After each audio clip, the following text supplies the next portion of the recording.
I heard a story about a North Korean soldier who made his way by going out on the sea and floating down to South Korea. He wanted so badly to get to South Korea. They picked him up out in the ocean, realized he was a soldier from North Korea, and they put him in prison.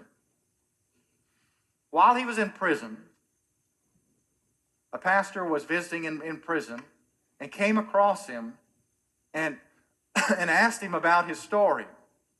And this guy said, well, I was a soldier in North Korea, and part of my responsibility was to go out into the villages and determine who were Christians. He says we came to one village, and there was a whole family of those who were believers in Christ. He says we demanded that they recant of their faith in Christ, and they refused to do it. So we took the grandmother and grandfather, we dug a long ditch, we put them in there, and we buried them up to their head. Then we took the mother and father, their children, and the spouse, we buried them, and then we took the grandchildren and buried them one by one according to age, even burying the baby at the end up to his neck. Went back down to the grandfather and ordered the grandfather to recant his faith in Christ. The grandfather refused to do that. Went back to the end of the line, down to the baby, and took the baby's life. Walked back to the grandfather, who was now overwhelmed with emotion and demanded he recant. He still refused, and this horrible event went back and forth to the end.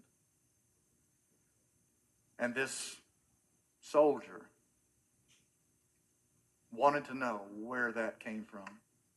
How could they be like that? And he had to find the answer, even finding his way to South Korea. Now, where did that kind of faith come from? You compare that to the average church today. The average church today, and you look at the average church member, you know, how their comfort level is more important than anything else, whether they may have found a parking spot, or whether they like the music, or whether the preacher, he could have been better, or whether he had to sit too close to the front. Rather than, did they touch a life today? Did God use them today? Did they grow today to be more usable in God's work, in God's hands? Looking for that real thing. And you may be in the midst of a place where it's all around you and you still haven't found it. And it's something that sets you free. It's something that puts your feet on an upward path. It's something that'll make you have something within you that's got to get out. This outward profession. And in the midst of where it might take you and what it might demand of you, that you will have this inward peace. That is a life that's worth living. That is a freedom. That is a way of using a freedom that was worth Jesus Christ dying for.